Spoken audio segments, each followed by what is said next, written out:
थेट नाशिकमध्ये जातोय। नाशिकमध्ये ही लाईव्ह दृश्य आपण पाहतोय। निदा खान हिची नाशिकमध्ये चौकशी सुरू आहे आणि तिला कोर्टात हजर केलं जाणार आहे। तसंच याचीच लाईव्ह दृश्य आपण पाहतोय। सध्या थेट घटनास्थळावरची ही दृश्य। तर निधाला संभाजीनगर इथनं ताब्यात घेण्यात आलं होतं। संभाजीनगरमध्ये ती एमआयएमच्या एका नगरसेवकाकडे ती आश्रयाला होती। तिचा सगळा परिवार सुद्धा तिथेच होता।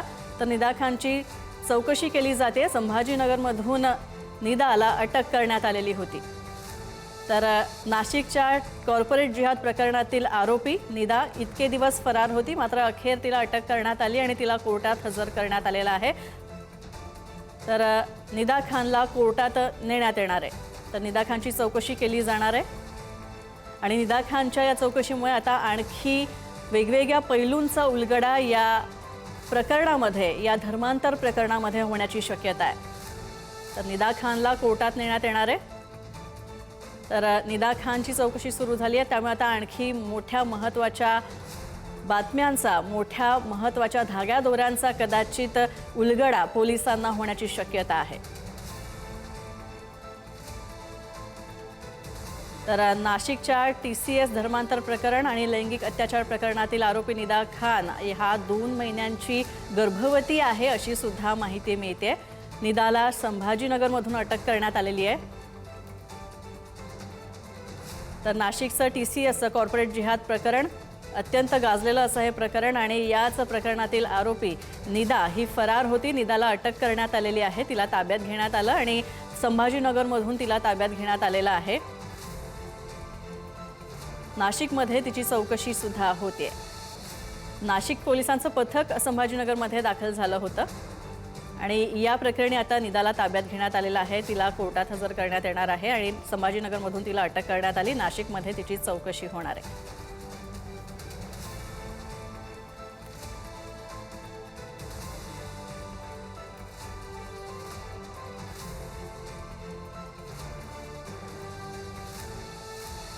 पती होती आणि त्यामुळे खरं तर निदानं याआधी सुद्धा अर्ज दाखल केला होता, मात्र आता आरोपी निदा हिला या कॉर्पोरेट जिहाद प्रकरणी निदा खानची चौकशी होणार आहे। तसंच आरोपी निदा खान ही 2 महिन्यांची गर्भवती असल्याची माहिती आहे। संभाजीनगरमधून निदा हिला ताब्यात घेण्यात आलेलं आहे। तर संभाजीनगरमध्ये MIMचे नगरसेवक यांनी तिला आश्रय दिल्याचं समजतंय। पंकज दळवी आमचे प्रतिनिधी आमच्यासोबत आहेत। पंकज, निदाला कोर्टात हजर करण्यात येणार आहे, काय अपडेट्स या सगळ्या संदर्भात? स्नेहा, तिला कोर्टात हजर करण्यात आलेला आहे। काही मिनिटांपूर्वीच नाशिक रोड पोलीस ठाण्यामधून पोलिसांच्या कडक बंदोबस्तामध्ये निदा खान हिला पोलीस स्टेशनमध्ये जे आहे ते पोलीस स्टेशनमधून न्यायालयामध्ये हजर करण्यात आलेला आहे। बघतोय कडक पोलीस बंदोबस्त जो आहे तो इथे ठेवण्यात आलेला आहे। कुठलाही अनुचित प्रकार घडू नये याची पूर्ण पोलीस काळजी घेत आहेत। खरं तर काल रात्री निदा खान हिला संभाजीनगरमधून अटक करण्यात आली, त्याच्यानंतर तिची वैद्यकीय तपासणी करण्यात आली, कोर्टापुढे हजर करण्यात आलं आणि ट्रान्झिट जे रिमांड आहे तो घेण्यात आला आणि त्याच्यानंतर नाशिक रोड पोलीस ठाण्यामध्ये तिला आणण्यात आलं। त्याच्यानंतर तिकडे कोठडीमध्ये होती, तिची वैद्यकीय चाचणी करण्यात आली, तिची जी युरिन प्रेग्नन्सी टेस्ट असते UPT ती टेस्ट करण्यात आली। त्याच्यानंतर तिला दिवसभर पोलीस कोठडीमध्येच ठेवण्यात आलं होतं आणि आता तिला नाशिक रोडचं जे न्यायालय आहे त्या न्यायालयामध्ये तिला जे आहे ते सादर करण्यात आलेले दिवाणी आणि फौजदारी जे न्यायालय जे आहे त्याच्यात तिला हजर करण्यात आलेलं आहे। अर्थात पोलिसांना या तपासामध्ये जास्तीत जास्त माहिती हवी आहे, धागेदोरे शोधायचे आहेत, नक्की त्याची लिंक काय आहे, त्याचं कनेक्शन्स काय आहेत, त्याचा आंतरराष्ट्रीय काही कुठल्या टोळीशी संबंध आहे का, इंटरनॅशनल नेक्सस आहे का, या सगळ्या गोष्टींचे धागेदोरे जे आहेत ते जुळवायचे आहेत। त्याच्यासाठी जास्तीत जास्त रिमांड पोलिसांकडनं मागितला जाईल। काही मिनिटातच न्यायालयातून तिला किती दिवसाची पोलीस कोठडी दिली जाते त्याची माहिती कळेल। पोलिसांनी जास्तीत जास्त पोलीस कोठडी मिळावी अशी अशी मागणी केलेली आहे, कारण तिच्याकडून अनेक गोष्टींची माहिती पोलिसांना मिळवायची आहे. मात्र दुसऱ्या बाजूला वैद्यकीय दृष्ट्या एक महत्त्वाचं कारण आहे. वैद्यकीय दृष्ट्या तिची काळजी जास्त घेतली जाते, कारण निदा जी तपासणी करण्यात आली त्याच्यामध्ये निदा ही 2 महिन्याची गरोदर असल्याचं जे आहे ती माहिती समोर आलेली आहे. त्याच्या वकिलांनी जे पोलिसांना यापूर्वी पत्र दिलेलं आहे त्याच्यामध्ये सुद्धा ती 2 महिन्याची प्रेग्नेंट असल्याचं त्याच्यामध्ये म्हटलं आहे.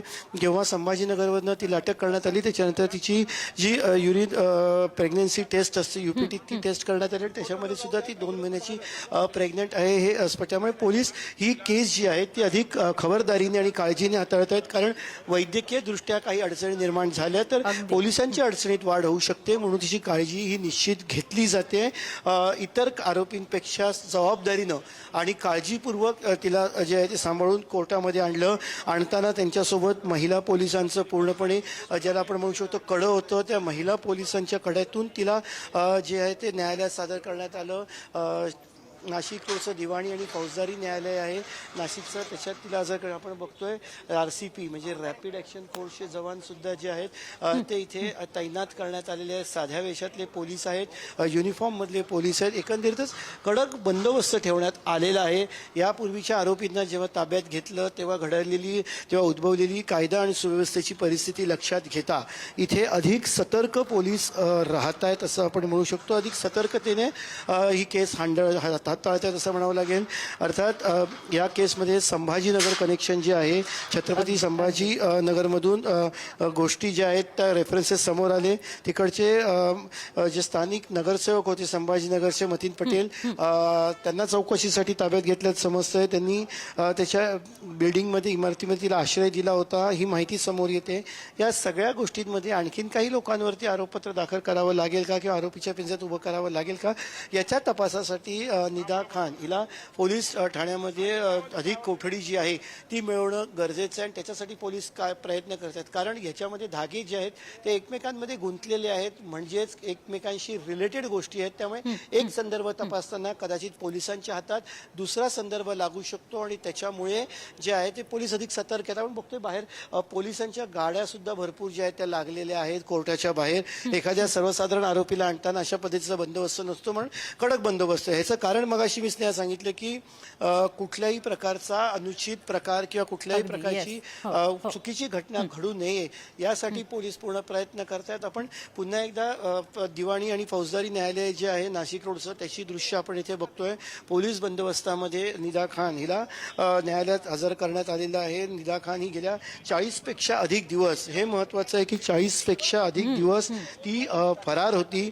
8 आरोपी एकूण आहेत, 9 FIR दाखल करण्यात आलेले आहेत. 8 आरोपी त्यापैकी 7 आरोपी पोलिसांनी अटक केली होती. मात्र निदा खान ही पोलिसांना सापडत नव्हती. आता खरंच पोलिसांना सापडत नव्हती की ती पोलिसांच्या ऑब्झर्वेशन खालती होती, पोलीस पूर्णपणे लक्ष ठेवून होते.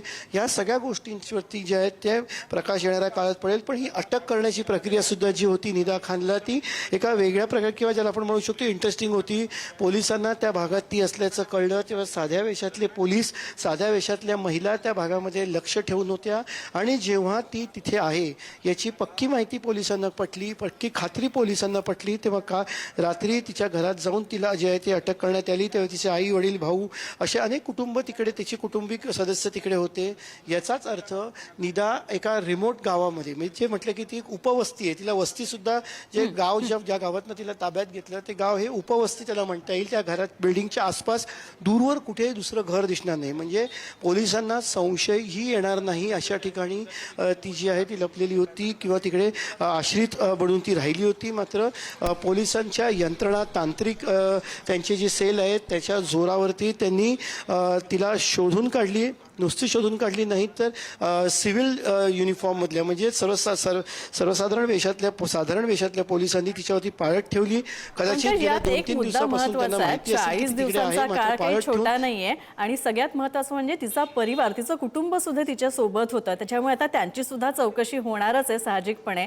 मात्र ज्या प्रकारे इतकं प्लॅन करून सगळा तिला आश्रय देण्यात आलेला आहे, इतकं नियोजनबद्ध तिला ज्या प्रकारे आश्रय देण्यात आला आणि तिला पोलिसांच्या नजरेपासून लांब ठेवण्यात आलं, त्यामुळे अर्थातच आणखी मोठं पॉलिटिकल कनेक्शन यात कदाचित समोर येण्याची शक्यता आहे. याबद्दल काय माहिती?